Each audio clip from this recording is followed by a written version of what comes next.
नमस्कार दोस्तों, मैं हूं सचिन और आपका मेरे YouTube चैनल पे बहुत बहुत स्वागत है। दोस्तों, फाइनली गेट 2023 का एग्ज़ाम हो चुका है। आई होप कि आपका एग्ज़ाम अच्छा गया होगा। और फाइनली जो गेट है उसने आपके क्वेश्चन पेपर जो है उसको भी रिलीज़ कर दिया है, जैसे कि आप गेट कानपुर की वेबसाइट पे जाके IIT कानपुर की वेबसाइट पे जाके चेक कर सकते हैं।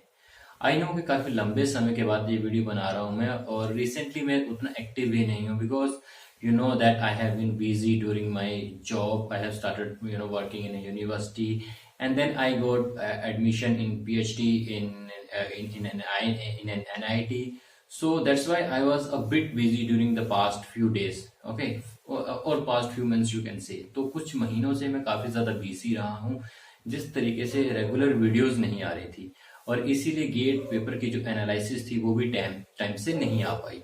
ठीक है, लेकिन खैर देर आए दुरुस्त आए, इसीलिए मैं आज आपके सामने इस वीडियो में गेट का शॉर्ट एनालिसिस करूंगा, और इसके साथ साथ हम जानेंगे कि कट ऑफ क्या रह सकती है अब क्वेश्चन पेपर को चेक करने के बाद, या फिर मास्टर आंसर की को देखने के बाद, या फिर मेरा जो जनरल आइडिया है वो मेरे ख्याल से इस बार कट ऑफ क्या रहनी चाहिए नॉर्मली गेट 2023 की, specially for English literature students.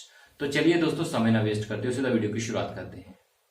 तो दोस्तों, अगर गेट 2023 इंग्लिश लिटरेचर के एग्जाम की बात करें तो एज आई सेड कि बहुत सारे कैंडिडेट्स बोल रहे थे कि इस बार शायद गेट का पैटर्न चेंज होगा, लेकिन ऐसा नहीं हुआ। गेट सेम पैटर्न पे हुआ था इस बार भी इंग्लिश लिटरेचर के लिए, और सिमिलरली जो आपको पता था MCQs MSQs टाइप्स क्वेश्चन आते हैं गेट में, वैसे ही क्वेश्चन इस बार भी पूछे गए थे। फर्स्ट पार्ट में जो कि जनरल एप्टीट्यूड रहता है उसमें आई गेस अराउंड 10 क्वेश्चंस थे, और उसके बाद अराउंड 16 क्वेश्चन सेकंड पार्ट में थे जो कि रीडिंग कॉम्प्रिहेंशन रहता है।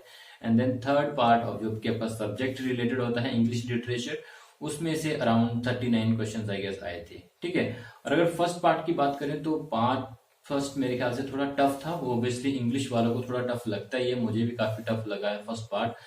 और अराउंड मैंने काफी क्वेश्चंस किए थे, वैसे इसमें से 2 या 3 क्वेश्चन ही छोड़े थे मैंने इसी में से, लेकिन स्टिल मैं कहूंगा कि ये पार्ट टफ था, क्योंकि मैं आई एम नॉट श्योर कि वेदर जो क्वेश्चन मैंने किए हैं दे आर एक्यूरेट और नॉट। ठीक है, आई कैंट से कि all the questions are correct.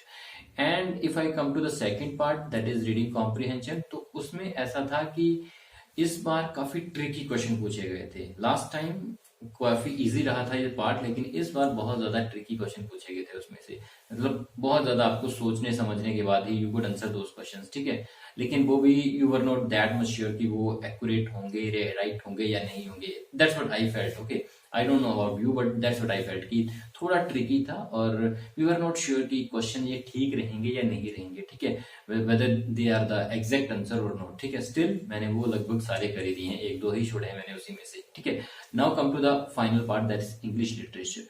देखिए, इस बार इंग्लिश लिटरेचर वाला जो पार्ट था वो मेरे ख्याल से आसान था, बिकॉज इस बार जो क्वेश्चन थे वो सारे के सारे क्वेश्चन मुझे ऐसा लग रहा था कि I know the answers of this question, at least I have heard those questions. तो ऐसा नहीं था कि कुछ अननोन में से डाला गया था, सभी नोन में से डाला गया था। हालांकि ऐसा नहीं है कि मेमोरी इशू तो रहते ही हैं, ठीक है, तो सारा चीजें आपको याद तो नहीं रहती हैं, लेकिन मोस्ट ऑफ द चीजें मुझे याद थी, इसीलिए मैंने ये पार्ट पूरा का पूरा अटेम्प्ट कर दिया है। Because you know that GATE तो मेरा ऑलरेडी क्वालिफाइड है, तो I am trying to make better by rank अच्छा करने के लिए मैं ये एग्जाम दे रहा हूँ दोबारा। तो इसीलिए मेरे ख्याल से मैंने इस बार सारा अटेम्प्ट कर दिया ये वाला पार्ट। हालांकि आई नो कि मुझे काफी ऐसे क्वेश्चन थे जिसके लिए मैं I was not 100% sure, but still I guess कि ठीक है, अभी जाने देते हैं। ठीक है, तो मैं तो सारा करके हूँ, आपका आई don't no, I don't have any idea. ठीक है, तो इस तरीके से ओवरऑल अगर बात करें तो ये गेट का एग्जाम कंपेरेटिवली इजी था इंग्लिश लिटरेचर की बात करें तो। हाँ, हालांकि बाकी के जो 2 पार्ट थे वो थोड़े से बिट ट्रिकी कह सकते हैं। सॉरी, जनरल एप्टीट्यूड वाला पार्ट तो थोड़ा डिफिकल्ट ही था, लेकिन दूसरा ट्रिकी पार्ट कह सकते हैं। ठीक है, तो मेरे ख्याल से ओवरऑल इजी टू मॉडरेट ही रहेगा ये एग्जाम। कुछ पार्ट इजी थे, कुछ मॉडरेट थे, डिफिकल्ट वाली चीजें बहुत कम थी या रेयरली थी किसी किसी बीच में। ठीक है, बाकी तो नॉर्मली ये एग्जाम ओवरऑल मेरे ख्याल से इजी टू मॉडरेट ही इसको रैंक करूंगा मैं इस एग्जाम को। और ऑब्वियसली क्योंकि ये ग्रेजुएट लेवल टेस्ट है, तो फिर इससे ज्यादा उम्मीद आप करते भी नहीं, क्योंकि ऑलरेडी इसमें नेगेटिव मार्किंग है, तो ज्यादा टफ क्वेश्चन तो इसमें नहीं आएंगे। जो भी आएंगे वो आंसरेबल ही आएंगे, ऐसा रहता है नॉर्मली। ऐसा रहता है जितने भी आपके ऐसे क्वेश्चन रहते हैं जिसमें नेगेटिव मार्किंग होती है, ऐसे पार्ट ऐसे क्वेश्चन रहते हैं, सॉरी ऐसे पेपर रहते हैं जिसमें कि नेगेटिव मार्किंग होती है, वहां पे क्वेश्चन का लेवल थोड़ा कम रहता है। ऑब्वियसली नेट वाला लेवल आएगा तो मुझे नहीं लगता कि ज्यादा लोग क्वालिफाई कर पाएंगे इसे। ठीक है, तो इस तरीके से मेरे ख्याल से ये पेपर जो था वो इजी टू मॉडरेट ही रहेगा। अब दोस्तों बात करते हैं कट ऑफ की। देखिए कट ऑफ की लास्ट टाइम की अगर बात करें तो लास्ट टाइम कट ऑफ रही थी around 54% for general category, 54.33% I guess, है ना। तो इस बार मेरा ये मानना है कि कट ऑफ में इंक्रीज रहेगा, इंक्रीज ऑब्वियसली रहेगा कट ऑफ में। तो मेरे ख्याल से इस बार आपकी जनरल की जो कट ऑफ है वो 58 to 60 तक जा सकती है। जी हाँ दोस्तों, 58 to 60 तक जनरल की कट ऑफ जो है वो मेरे ख्याल से जा सकती है। सिमिलरली अगर ईडब्ल्यूएस की बात करें तो वो अराउंड 56 रह जाएगी मेरे ख्याल से, ओबीसी की अराउंड 54 रह जाएगी, और SC ST की बात करें तो मेरे ख्याल से वो रह जाएगी 45 to 46 के आसपास, 45 to 46 के आसपास SC, OBC 54, 53, 54 के आसपास, EWS 55, 56 के आसपास, और 58 to 60 तक रहेगी जनरल कैटेगरी की।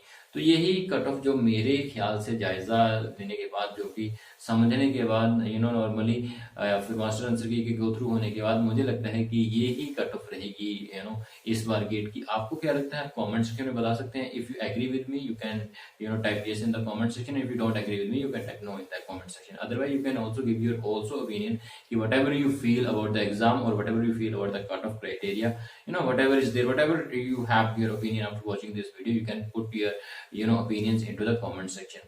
तो दोस्तों इसी के साथ मैं इस वीडियो को समाप्त करता हूँ। आपको ये वीडियो कैसी लगी कमेंट सेक्शन में जरूर बताइएगा। वीडियो अच्छी लगी है तो फिर लाइक शेयर कमेंट कर दीजिएगा। और दोस्तों अब रेगुलरली कंटेंट आपको हमारी वीडियो में मिलता ही रहेगा, हमारे चैनल पे मिलता रहेगा। तो चैनल को जल्दी से जल्दी सब्सक्राइब कर दीजिए, बेल आइकन को प्रेस कर दीजिए, ताकि आपको हर अपडेट साथ में साथ मिलती रहे। नई वीडियो लेके जल्दी आपके सामने हाजिर होंगे। तब तक के लिए thank you very much and have a great